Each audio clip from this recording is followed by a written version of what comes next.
Et si je te disais que le véritable pouvoir ne réside pas dans le fait de crier ce que tu vaux, mais dans le fait de disparaître sans prononcer un mot? Parce qu'à certains moments, ce qui a le plus d'impact n'est pas une dispute, ni un adieu, ni une dernière explication, mais le silence qui reste lorsque tu n'es plus là. Disparaître ainsi, avec fermeté totale, sans rancune, mais avec une certitude inébranlable, laisse cette personne sans terrain, sans contrôle, sans excuse. Elle voit sa sécurité, son confort et son idée que tu serais toujours là s'effondrer. Et c'est là que commence à naître la compréhension de ce qu'elle a perdu.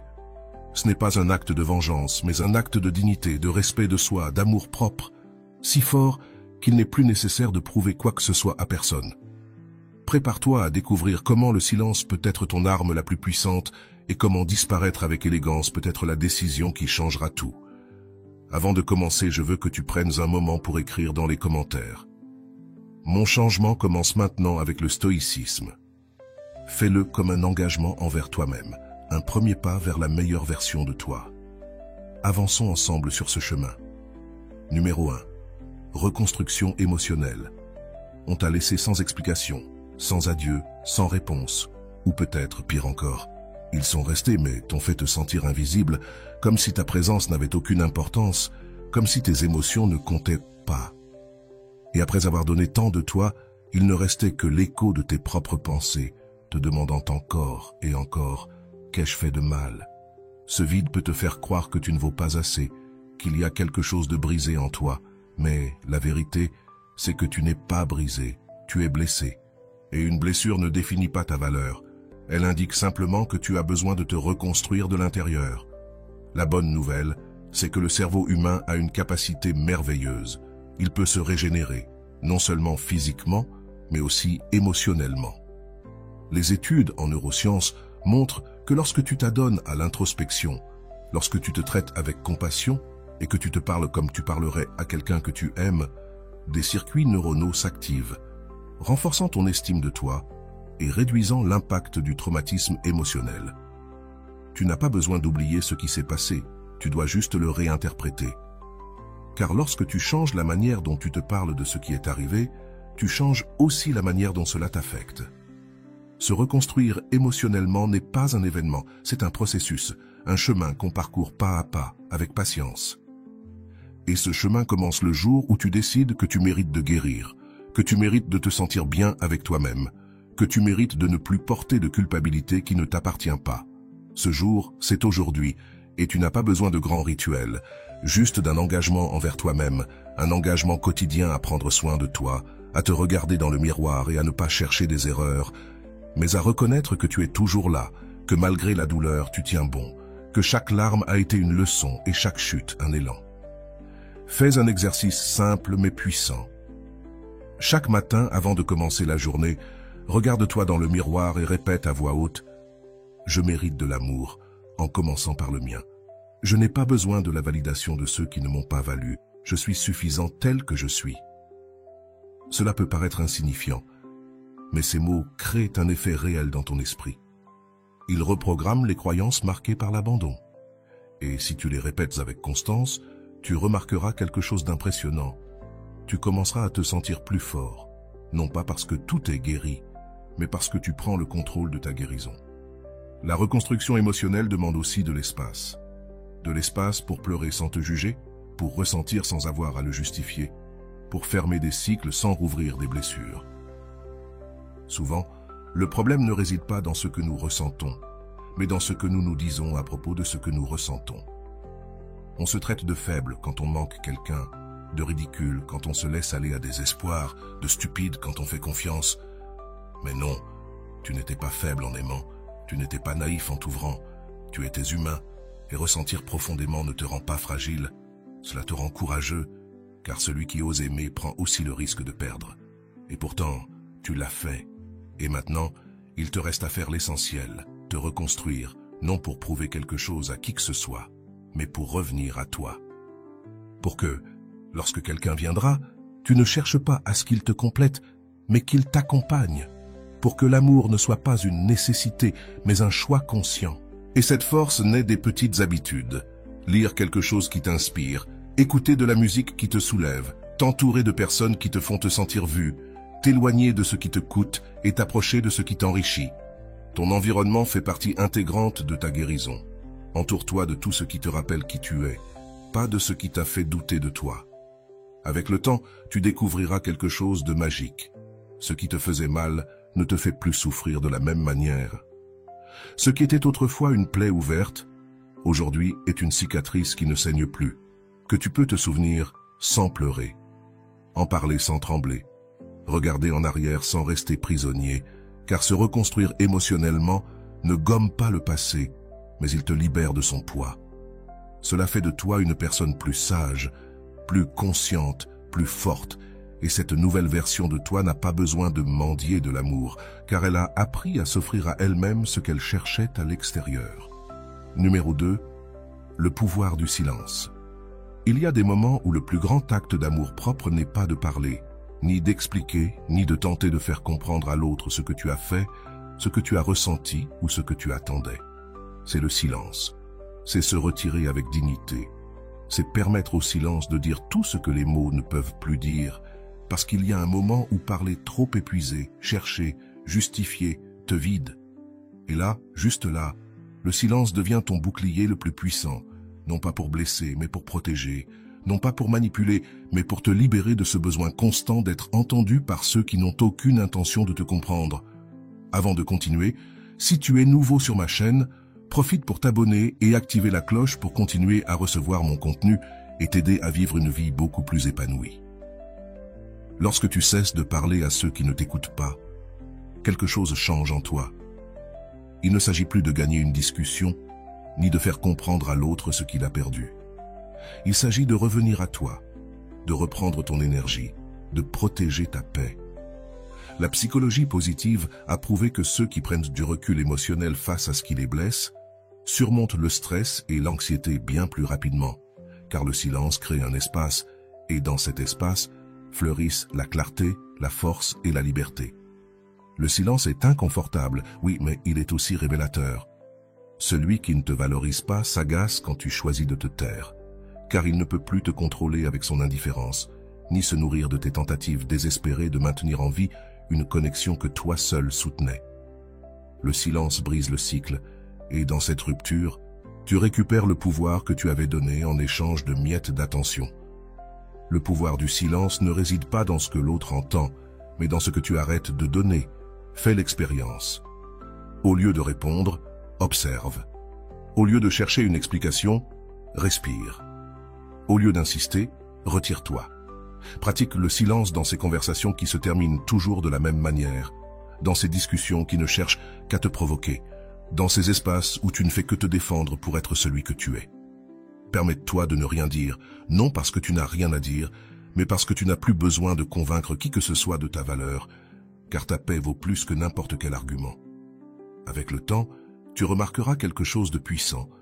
Ce silence qui te pesait, maintenant te soulage. Tu n'as plus besoin d'une excuse pour avancer. Tu n'attends plus un message pour passer une bonne journée. Ton bien-être ne dépend plus de ce que l'autre dit, fait, répond ou reconnaît. Parce que tu as cessé de chercher à l'extérieur ce que tu peux seulement construire en toi. Et cela, bien que douloureux au début, c'est la liberté émotionnelle. Cesser de parler à ceux qui ne t'écoutent pas est un acte de guérison. Ce n'est pas de l'orgueil, c'est de l'amour-propre. Ce n'est pas une punition, c'est du respect envers toi-même. Le silence, lorsqu'il vient de la conscience et non du ressentiment, est une déclaration d'indépendance, une manière de dire « Je n'ai plus besoin de te convaincre de rien, j'ai déjà tout donné. Maintenant, c'est mon tour. » Et ne sois pas surpris si, avec le temps, ce silence commence à faire du bruit chez l'autre. Parce que lorsque quelqu'un est habitué à ta présence constante, à tes messages, à ton insistance, à ton amour inconditionnel, ton absence devient un miroir, un reflet de ce qu'il a perdu, de ce qu'il a ignoré, de ce qu'il n'a pas su préserver. Mais pour ce moment-là, tu ne seras plus en attente de cette réaction car tu as découvert que la seule validation qui compte vraiment, c'est la tienne. Le silence te rend le contrôle, il te permet d'observer sans réagir, sentir sans imploser, guérir sans avoir besoin que l'autre comprenne ta douleur, car l'autre n'est pas responsable de ta guérison. Toi seul es responsable. Tu décides quand la souffrance prend fin, Tu choisis quand garder le silence et quand te parler avec amour. Et lorsque tu fais du silence un outil et non une punition, tu deviens quelqu'un qui ne dépend plus du bruit des autres pour savoir qui il est. Le troisième point, c'est la valeur de l'absence. Tu as donné tout ce que tu avais, plus que ce que quelqu'un aurait donné habituellement. Ton temps, ton énergie, ton intimité et tes secrets les plus profonds. Tu as ouvert la porte de ta vie avec une confiance que seuls ceux qui ont été blessés, mais qui ont encore le courage de recommencer peuvent avoir. Sans condition, sans stratégie, sans masque. Et ce qui a été le plus difficile, ce n'est pas qu'on t'ait laissé, mais que ton geste n'ait même pas été apprécié. Chaque don que tu as fait a été reçu avec indifférence, comme si c'était le minimum. Il n'y a eu ni gratitude ni reconnaissance, parfois même pas de présence. Et pendant que tu te vidais de l'intérieur, eux ne remarquaient même pas ton absence. Si vous êtes arrivé jusque-là, écrivez en commentaire « Je mérite d'être aimé ». La psychologie a étudié cela plusieurs fois. Lorsque tu donnes et que tu ne reçois pas, le cerveau interprète ce manque de réciprocité comme une menace pour ta valeur personnelle. Ce n'est pas simplement de la tristesse, c'est de l'anxiété. Ce n'est pas seulement de la déception, c'est une forme silencieuse de trahison. Parce que, quand tu continues à donner à ceux qui ne te voient pas, tu te dis inconsciemment que tu n'as pas d'importance, que ton amour est quelque chose de jetable, que tu es plus important pour les autres que pour toi-même. C'est là qu'apparaît la valeur de l'absence, non pas comme une punition, non pas comme une vengeance, mais comme un remède. Parfois, la seule manière de guérir, c'est de partir, non pas pour blesser, mais pour te sauver, parce que tu ne peux pas continuer à offrir ta paix à ceux qui ne remarquent même pas quand ils la perdent. Tu mérites de te reposer de tant d'efforts émotionnels non réciproques. S'éloigner, c'est une manière de dire « ça suffit ». Assez de silences inconfortables, assez de mendier de l'attention, assez de justifier des froideurs, assez d'être là pour ceux qui n'ont jamais été là. Parce qu'il y a un point où même le cœur le plus généreux doit se recentrer sur lui-même. Prends un moment et fais un exercice qui peut tout changer. Ferme les yeux et rappelle-toi les fois où tu as tout donné. Les fois où tu as priorisé quelqu'un au-dessus de toi, les fois où tu as pardonné sans qu'on te demande pardon. Et maintenant, réponds-toi sincèrement. Qu'est-ce que j'ai reçu en retour? Combien de fois ai-je été celui qui a tout soutenu pendant que l'autre ne remarquait même pas? Est-ce que ça vaut la peine de continuer à verser de l'amour dans une terre qui ne porte pas de fruits? Réfléchis et sois honnête avec toi-même. Personne ne peut te donner ce moment de lucidité, sauf toi. Lorsque tu prends du recul, lorsque tu choisis de disparaître là où tu n'es pas apprécié, quelque chose s'active en toi. L'absence, au lieu d'être un vide, devient un espace de reconstruction. Tu recommences à te voir, à t'écouter, à te prioriser, à comprendre qu'aimer n'est pas se sacrifier jusqu'à ne plus rien avoir. C'est partager depuis l'abondance, pas depuis le besoin. C'est marcher aux côtés de quelqu'un, pas derrière quelqu'un qui ne s'arrête même pas pour te regarder. Le résultat est puissant. Tu te rends compte que tu n'as pas perdu cette personne. Tu t'es trouvé toi-même. Ce n'était pas un rejet, c'était une redirection. Et ta valeur ne diminue pas parce que quelqu'un n'a pas su la voir. Au contraire, elle brille encore plus fort. Car maintenant, c'est toi qui la vois. Tu commences à protéger ton énergie comme le trésor qu'elle est. Tu établis des limites, non pas depuis la colère, mais depuis l'amour propre. Tu commences à attirer un autre type de relation, où il y a du respect, de la réciprocité et du calme. Là où tu n'as pas besoin de convaincre quelqu'un de ta valeur, car elle est perçue dès le début. Et si quelqu'un ne la voit pas, tu ne t'arrêtes pas pour l'expliquer. Le silence devient ton refuge. Et dans ce silence, il n'y a plus de douleur. Il y a de la clarté. Parce que lorsque tu t'en vas d'un endroit où tu ne fleuris plus, la vie te récompense avec des jardins où tu peux grandir. Alors, n'aie pas peur de partir. Ne te sens pas coupable de disparaître, car dans cette absence se trouve ta salvation. Dans cet adieu se trouve ta renaissance. Et dans cette distance se trouve enfin l'espace pour que quelqu'un un jour apprécie ta présence comme elle le mérite. Le quatrième point, arrête de courir après les autres. Arrête de courir après ceux qui ne s'arrêtent pas pour t'attendre. Arrête de forcer les conversations, d'insister pour être vu, de chercher des signes là où il n'y a que du silence. Parce que tant que tu continues à poursuivre les autres pour te sentir valide, tu vivras une vie qui n'est pas la tienne. Et cela te vole ta paix, te fatigue, te laisse vide.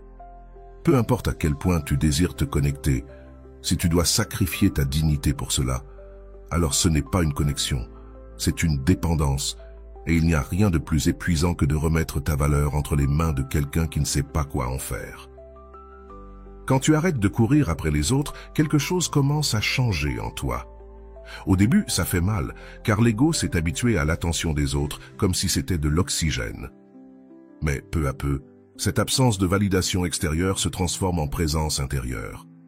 Tu commences à te regarder toi-même, à reconnaître ta valeur sans que personne n'ait besoin de la confirmer, à cesser de mendier ce que tu peux te donner toi-même. Et ça, même si ça dérange, c'est la liberté. La science le confirme. La théorie de l'autonomie émotionnelle montre que les personnes qui ne dépendent pas de l'approbation extérieure pour se sentir bien dans leur peau ont des niveaux de résilience bien plus élevés.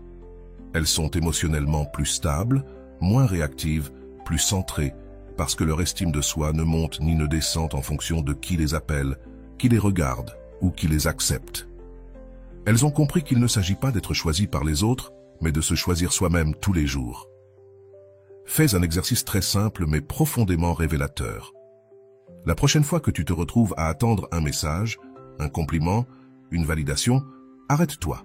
Ferme les yeux, demande-toi « Que suis-je exactement en train de chercher ?» Pourquoi ai-je besoin que cette personne le dise pour me sentir bien? Et puis, réponds-toi sincèrement. Est-ce que je pourrais me donner ce que j'aspire tant? Pratique l'auto-acceptation comme si c'était ton refuge. Rappelle-toi de ta valeur, non pas comme une affirmation vide, mais comme une vérité intérieure que personne ne peut discuter. Arrêter de courir après les autres ne signifie pas se déconnecter du monde. Cela signifie se reconnecter avec soi-même. Cela signifie marcher à ton propre rythme, sans essayer de convaincre quiconque de t'accompagner. Cela signifie apprendre à dire « Si tu n'es pas là, je continue. Si tu ne me choisis pas, je me choisis. » Et cela change complètement ton énergie. Tu n'arrives plus par besoin, mais par abondance. Tu ne donnes pas pour recevoir. Tu donnes parce que ça te vient naturellement. Tu n'aimes pas pour qu'on t'aime. Tu aimes parce que tu es déjà complet. Lorsque tu arrêtes de poursuivre, tu commences à attirer. Parce que les gens remarquent quand tu es bien avec toi-même. Ils remarquent quand tu n'attends pas qu'on te sauve. Ils remarquent quand ta paix ne dépend pas de leur présence. Et ça, bien que cela paraisse contradictoire, te rend plus magnétique. Parce qu'il y a quelque chose de profondément puissant chez une personne qui ne mendie pas, qui ne supplie pas, qui ne se vend pas. Une personne qui reste ou qui part, non pas par caprice, mais par clarté. Et peut-être que oui, tu perdras certains sur le chemin. Ceux qui ne te voulaient que quand tu étais facile à contrôler. Ceux qui se sentaient supérieurs parce qu'ils te voyaient courir après eux. Ceux qui n'avaient jamais l'intention de rester, mais qui aimaient être désirés. Mais ce que tu vas gagner en retour est inestimable. Tranquillité, authenticité, force intérieure. Tu vas gagner une vie où tu décides avec qui, comment et quand tu veux partager. Aujourd'hui peut être ce jour où tu arrêtes de courir, où tu t'arrêtes, où tu respires et où tu te dis « Je n'ai rien à prouver à personne, car ce que je suis ne dépend pas des yeux qui me regardent, mais de la façon dont je me regarde moi-même, parce que personne à l'extérieur ne peut te remplir si tu ne te respectes pas d'abord. Parce que la seule approbation qui peut te soutenir est celle qui naît de l'intérieur. Et une fois que tu comprends cela, tu ne cherches plus à poursuivre personne. Tu commences à marcher sans peur, sans anxiété, sans le poids du « j'espère qu'il est le même ». Et sur ce chemin, sans même t'en rendre compte, tu deviens quelqu'un qui ne cherche plus à s'intégrer parce qu'il se sent déjà complet. Et quand cela se produit, le monde change. Maintenant, tu vis selon tes propres termes. Numéro 5. L'ego et l'amélioration personnelle. Parfois, ce n'est pas le monde qui t'empêche d'avancer, c'est ton ego. Ce murmure intérieur qui te dit que tu as toujours raison, que tu as besoin de reconnaissance pour te sentir précieux, que tu dois constamment prouver ta valeur, parce que si personne ne t'applaudit, alors tu n'es pas assez. L'ego se cache derrière une apparente force, mais bien souvent, c'est simplement de la peur. Peur d'être invisible, de ne pas être reconnu, de ne pas se distinguer. Et tant que tu l'écoutes, Tu vivras une course interminable contre tous ceux qui t'entourent, comme si ta valeur dépendait de ta place au-dessus des autres. Le problème, ce n'est pas d'avoir un ego, tout le monde en a un. Le problème, c'est quand l'ego prend le contrôle de ta vie. Parce que lorsqu'il fait cela, chaque critique devient une menace, chaque silence un mépris, chaque succès des autres une défaite personnelle. Et au lieu de construire ton propre chemin, tu t'efforces de défendre ton image, de protéger une version de toi qui, peut-être, ne correspond même pas à ce que tu es réellement. Et c'est là que la croissance s'arrête, parce que personne ne peut évoluer s'il n'est pas prêt à se regarder avec honnêteté, à reconnaître ses erreurs, à dire « je me suis trompé, mais je peux m'améliorer ». La science le confirme. Diverses recherches en psychologie ont montré que les personnes trop centrées sur leur ego ont plus de difficultés à s'adapter, à apprendre des critiques et à construire des relations saines. Pourquoi ? Parce que leur identité est tellement fusionnée avec le besoin d'approbation externe que tout ce qui remet cela en question est perçu comme une attaque personnelle. L'ego ne permet pas de flexibilité, d'humilité, ni de vulnérabilité. Mais la croissance, la vraie croissance, vient précisément de là, reconnaître ses limites, ses échecs, ses ombres, pratique l'humilité comme une habitude quotidienne, non comme une faiblesse, mais comme un choix conscient de ne pas te laisser dominer par cette voix qui veut toujours avoir le dernier mot. Et quand tu sens que ton ego se réveille, quand tu t'offusques, quand tu te vexes parce que quelqu'un ne t'a pas donné de crédit, quand tu te compares aux autres, arrête-toi, respire, demande-toi, cela affecte-t-il vraiment ma valeur ? Ou est-ce seulement mon ego qui est blessé ? Apprends à distinguer ce qui touche ton essence et ce qui dérange seulement ton ego, parce que la plupart des conflits internes ne sont que des blessures d'orgueil mal gérées.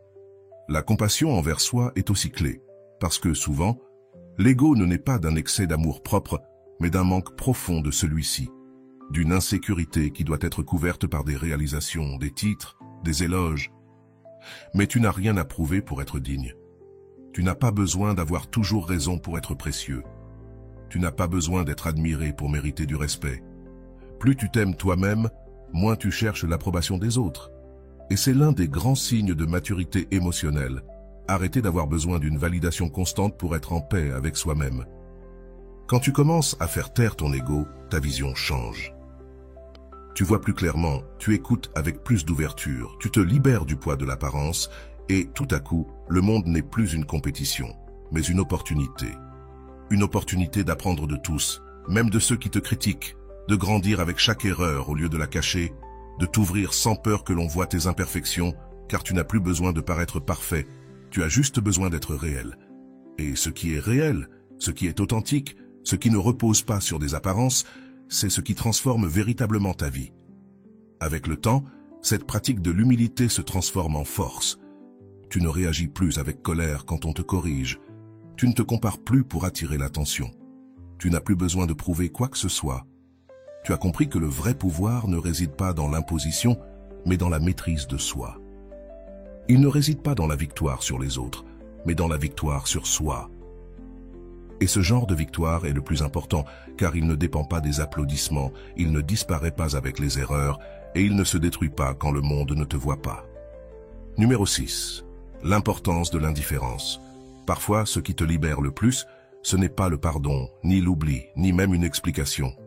C'est l'indifférence, ce calme silencieux qui naît quand tu arrêtes de réagir à ce qui te perturbait avant. C'est cette décision consciente de ne plus dépenser une seule goutte d'énergie pour quelqu'un qui ne la mérite pas. Et non, il ne s'agit pas de froideur, d'orgueil ou de vengeance.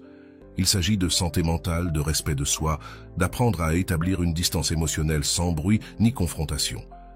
Parce qu'une fois que tu apprends à être indifférent envers ceux qui t'ont fait te sentir petit, tu récupères tout ce qu'ils t'ont pris, ta voix, ta dignité, ta force. La dépendance émotionnelle fait de toi un esclave des actions et des paroles des autres.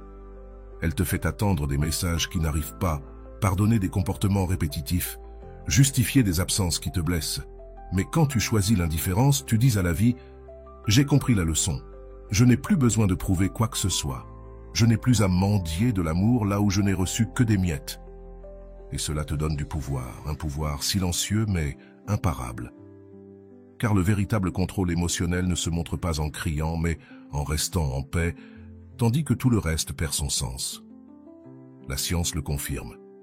Des études en psychologie ont démontré que les personnes émotionnellement stables savent quand se déconnecter, non pas parce qu'elles ne ressentent rien, mais parce qu'elles comprennent que leur identité ne dépend pas d'une relation, d'une approbation ou d'une validation externe.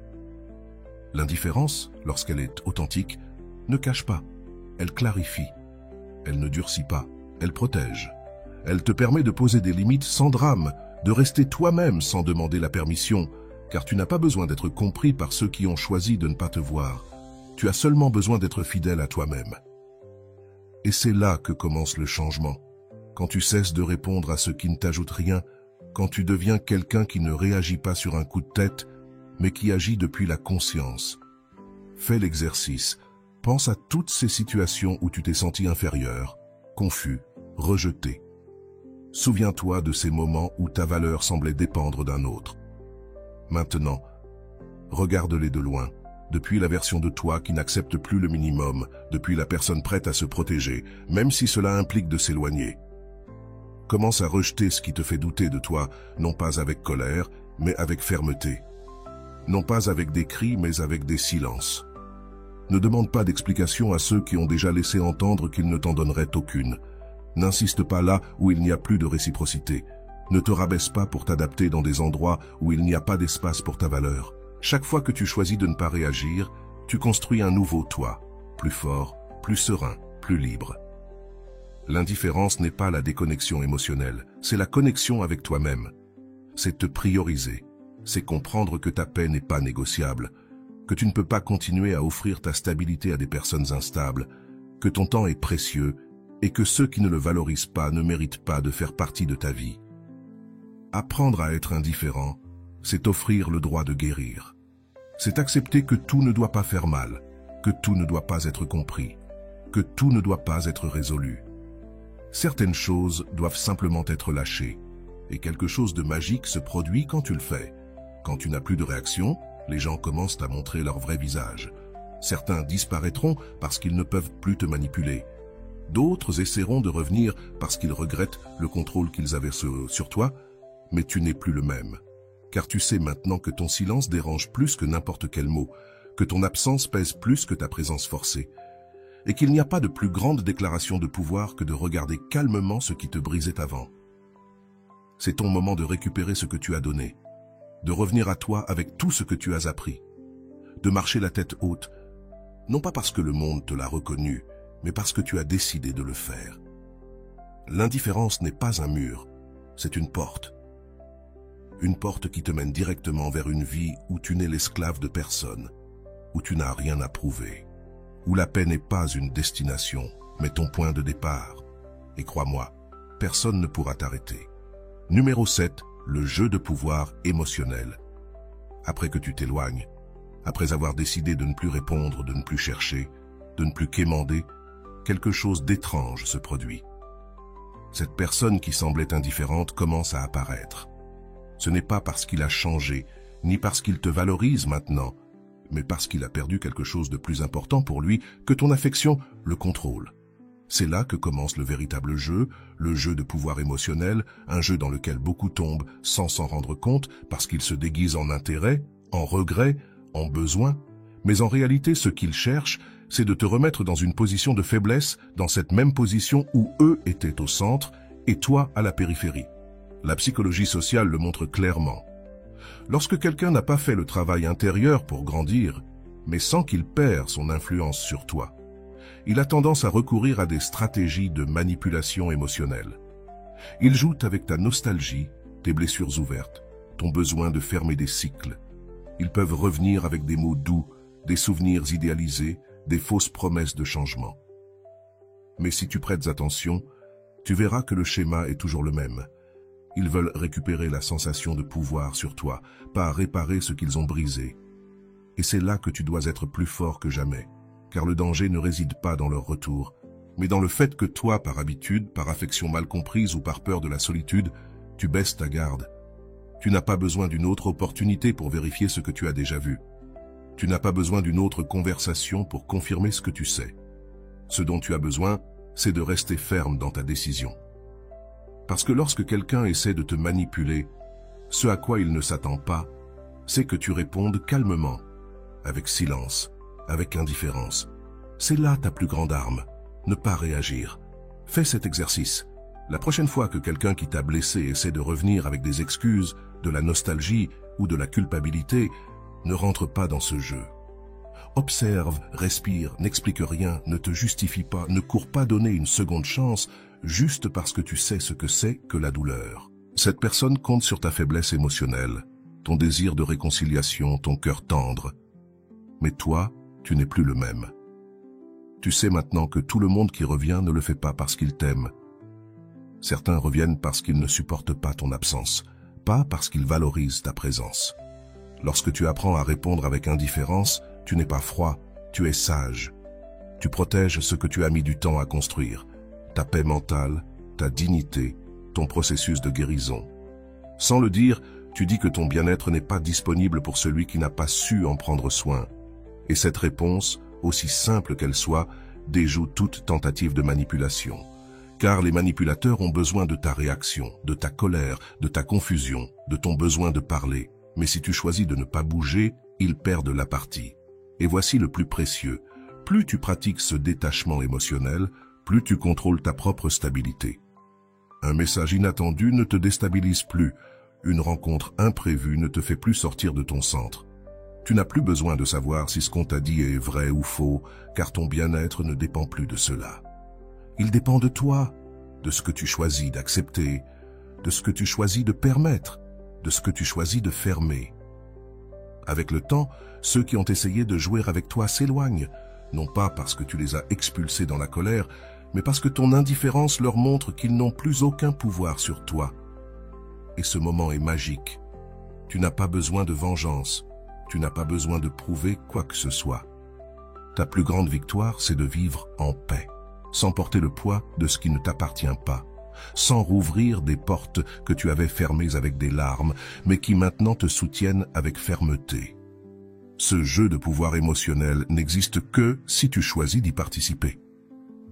Mais si tu choisis de sortir du jeu, si tu choisis de ne pas entrer dans les provocations, si tu choisis ta calme au-dessus du drame, alors personne ne peut te toucher, car tu n'es plus disponible pour ces jeux. Tu es disponible pour toi, pour une vie plus consciente, plus légère, plus à toi. Et cela, personne ne peut te l'enlever. Rompre avec la dépendance émotionnelle n'est pas facile, mais c'est nécessaire si tu veux reprendre le contrôle de ta vie. Car vivre en attendant que quelqu'un te valide, qu'il te sauve, qu'il te complète, c'est lui remettre ton pouvoir, lui permettre de contrôler. Et tant que tu continueras ainsi, tu vivras sur des montagnes russes émotionnelles. Tu montes lorsque l'on t'accorde de l'attention, tu tombes lorsque l'on t'ignore. Tu te sens bien lorsque quelqu'un te dit qu'il t'aime, mais tu es détruit lorsque cette personne s'éloigne.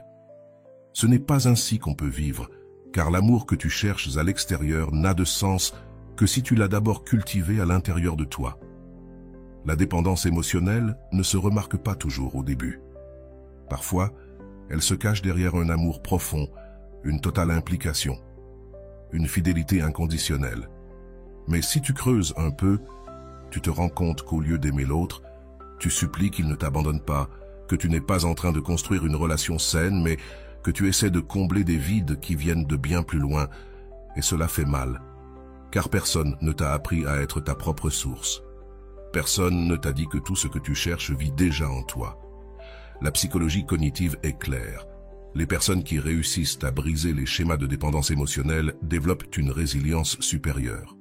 Elles se sentent plus capables de gérer leurs émotions, prennent de meilleures décisions et établissent des relations beaucoup plus équilibrées, car elles ne réagissent plus par la peur, mais avec conscience.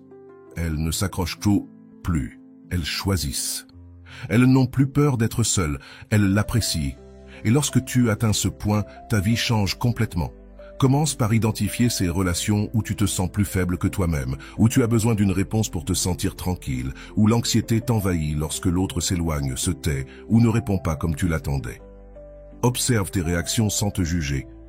Reconnais simplement, car ce que tu reconnais peut être transformé. Une fois que tu as compris, commence à établir des limites, non pas pour t'éloigner dans la douleur, mais pour protéger ta paix, pour te rappeler que ton cœur n'est pas fait pour supporter des fardeaux qui ne lui appartiennent pas. Une limite peut être aussi simple que d'arrêter de répondre immédiatement, de ne plus justifier chaque émotion, de dire non quand avant tu cédais toujours, de te donner de l'espace pour respirer lorsque tu sens que tu te perds dans l'autre. Car chaque limite que tu poses est une déclaration. Mon bien-être compte. Et tu n'as pas besoin que l'autre le comprenne ou l'accepte. Il te suffit de le soutenir toi-même. Au début, tu ressentiras de la peur, car briser un schéma, c'est marcher sans terre connue. Tu voudras revenir, tu penseras que tu exagères, que c'était peut-être toi qui attendais trop, mais ne te laisse pas tromper. Le schéma de dépendance cherchera toujours à justifier l'attachement. Il te suggérera que sans cette personne, tu ne pourras pas, que personne d'autre ne te comprendra. Il te dira que si tu t'éloignes, tu perdras quelque chose de précieux. Mais la vérité, c'est que ce que tu gagnes est encore plus précieux. Ta liberté émotionnelle.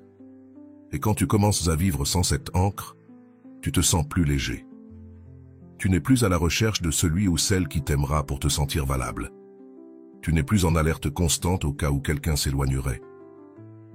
Tu n'es plus en train de calculer chaque mot, chaque geste, chaque silence, car tu comprends enfin que celui qui reste le fait parce qu'il veut, pas parce que tu en as besoin.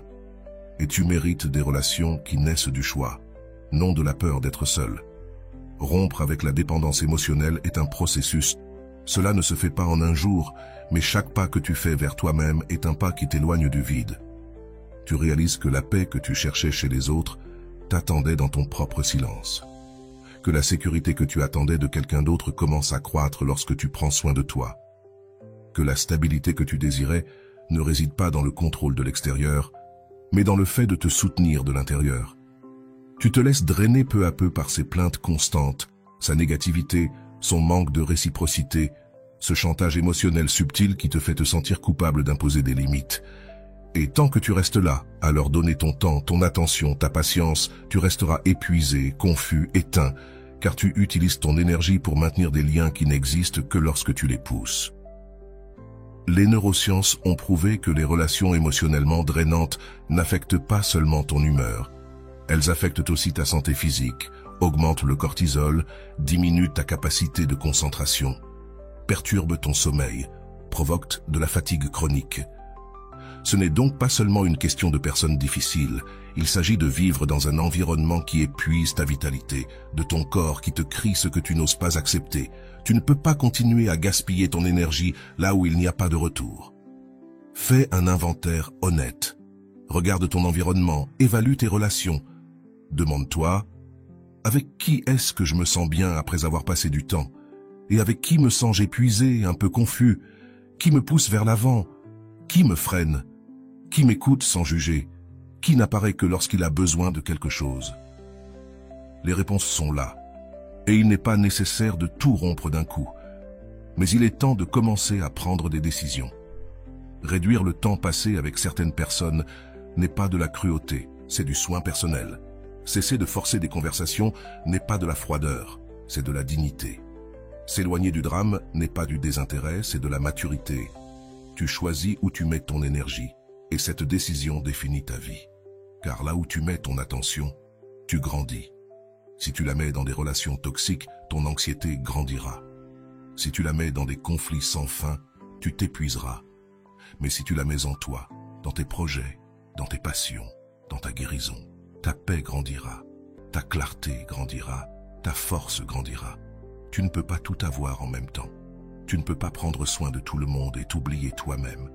Tu ne peux pas être la lumière dans la vie des autres en vivant dans l'obscurité à l'intérieur. Lorsque tu commences à protéger ton énergie, le monde ne comprend pas toujours. Certains s'offusquent, d'autres t'appellent égoïste, car ils étaient habitués à ton don constant, à ton oui automatique, à ta disponibilité sans limite. Mais toi, tu n'es plus là pour maintenir des dynamiques unilatérales. Tu n'es plus là pour porter des poids qui ne te concernent pas. Tu n'es plus là pour éteindre des feux étrangers pendant que les tiens te consument de l'intérieur, car tu as compris que ton énergie est finie et que tu dois l'utiliser avec intelligence. Et la plus belle chose, c'est ce qui commence à se passer lorsque tu fais ce changement. Tu te sens plus léger, tu te lèves avec plus de clarté, tu retrouves de l'enthousiasme pour des choses qui te semblaient lourdes auparavant. Ton esprit s'ordonne, ton cœur se calme, et tu commences à attirer un autre type de lien. Des personnes qui t'enrichissent, qui te respectent, qui n'ont pas besoin de te vider pour se sentir bien, car tu ne vibres plus dans le besoin, tu vibres dans l'accomplissement, l'équilibre et le respect de soi. Prendre soin de ton énergie n'est pas juste une jolie phrase, c'est un acte révolutionnaire. Décider que ton bien-être compte, que ta paix est une priorité, que tu n'es plus disposé à continuer à t'épuiser pour maintenir ce qui n'a plus de sens. Dès aujourd'hui, sois plus sélectif, non par arrogance, mais par sagesse. Non pas parce que tu te crois supérieur, mais parce qu'enfin tu as compris que tu mérites le meilleur. Et cela commence par toi, par la façon dont tu te traites, par ce que tu permets, par où tu choisis d'être. Car là où tu mets ton énergie, là fleurira ta vie. Le 10e point est le suivant. Le courage de faire de toi-même ta priorité. Être ta priorité n'est pas de l'égoïsme, c'est une survie émotionnelle. C'est reconnaître que si tu n'es pas bien, rien autour de toi ne le sera. Si tu ne prends pas soin de toi, personne d'autre ne le fera comme toi en a besoin. Si tu ne te choisis pas, tu finiras par attendre que les autres le fassent pour toi, et cela te brisera, car personne n'est obligé de te donner ce que toi-même ne te donne pas. Le jour où tu choisis de te mettre en premier, tout commence à prendre sens. Tu n'agis plus pour plaire, pour t'intégrer, pour recevoir de l'affection. Tu agis parce que tu te dois du respect, parce que tu mérites la paix, parce que tu comprends que ta vie ne peut pas dépendre de l'amour de quelqu'un d'autre. Quand tu vis en attendant une validation extérieure, chaque geste, chaque mot, chaque absence a le pouvoir de te détruire. Un message qui n'arrive pas, une réponse froide, une attitude indifférente. Tout cela te déstabilise, car tu as mis ton bien-être entre des mains extérieures et c'est un endroit dangereux pour déposer ce que tu as de plus précieux, ta paix. La neuroscience le confirme. Des études récentes montrent que la pratique quotidienne de l'autocompassion et de l'autoréflexion permet au cerveau de retrouver l'estime de soi et de réduire le stress. En d'autres termes, lorsque tu te priorises, ton esprit commence à guérir. Ton système nerveux se stabilise, ta perception de toi s'améliore, ton énergie change. Commence par quelque chose de simple. Offre-toi du temps chaque jour, rien que pour toi, pas pour remplir des obligations, ni pour répondre aux autres. Du temps qui soit uniquement à toi, exclusif, sacré. Cela peut être une marche, une méditation, un livre, un entraînement physique, ou même un moment de silence pour t'écouter. Fais-le sans culpabilité, sans excuse, sans avoir à te justifier. Parce qu'être avec toi-même ne devrait pas être le dernier point de ta liste de choses à faire, mais le premier. Si tu investis ton énergie en tout sauf en toi, tu négliges la base sur laquelle tout est construit. Et lorsque tu le fais, quelque chose commence à guérir. Ton regard change. Tu ne te vois plus à travers les yeux des autres, mais avec les tiens. Tu n'as plus besoin qu'on te dise que tu as de la valeur. Tu le sais, tu le ressens, car ta valeur ne se négocie plus avec l'attention que tu reçois ni avec la présence des autres. C'est toi qui la décides. Et c'est le début d'une transformation profonde. Car lorsque tu fais de toi ta priorité, tu deviens plus sélectif. Tu n'acceptes pas ce qui ne correspond pas à ta paix. Tu ne restes pas là où il n'y a pas de réciprocité. Tu ne te bats plus pour maintenir ce qui te blesse clairement, car maintenant, tu sais que perdre quelqu'un ne sera jamais pire que de te perdre toi-même. Faire de toi ta priorité signifie aussi arrêter de porter des culpabilités qui ne t'appartiennent pas, cesser de t'expliquer sans fin, cesser d'être disponible tout le temps pour tous, sauf pour toi. Apprendre à dire non sans peur, apprendre à fermer des cycles avec dignité, apprendre à te choisir, même si cela déçoit ceux qui étaient habitués à te voir céder. Et même si au début tu te sens seul, incompris ou jugé, avec le temps tu découvriras quelque chose de merveilleux. Tu es plus en paix, tu es plus libre, tu es plus toi. Et oui, il y en aura qui ne comprendront pas, qui penseront que tu as changé, que tu es devenu froid, distant, différent. Mais ce n'est pas de la froideur, c'est de la clarté. Ce n'est pas de la distance, c'est du soin personnel. Ce n'est pas de l'égoïsme, c'est de l'amour propre. Parce qu'en te priorisant, tu ne rejettes pas les autres, tu arrêtes de te rejeter toi-même. Tu es en train de guérir cette partie de toi qui pensait que l'amour était un sacrifice total, que pour être aimé, il fallait tout donner, même quand il n'y avait rien en retour. Et voilà ce moment où tu te regardes dans le miroir et tu vois quelqu'un de différent, quelqu'un de plus serein, plus ferme, plus conscient, quelqu'un qui n'attend pas que la vie le choisisse, car il s'est déjà choisi lui-même. Et cette version de toi est imparable, car elle n'a pas besoin d'avoir tout résolu pour être en paix. Elle a juste besoin d'être en cohérence, de vivre de l'intérieur, d'aimer sans se perdre, de marcher sans traîner, de se choisir sans culpabilité. Et voilà, j'espère que vous avez trouvé beaucoup de valeur dans cette vidéo. Merci d'être resté jusqu'à la fin de cette vidéo. J'adore quand vous faites ça. Si vous avez bien compris les enseignements de cette vidéo, vous pouvez écrire en commentaire « Mon temps est précieux ». J'espère vous revoir dans une autre vidéo.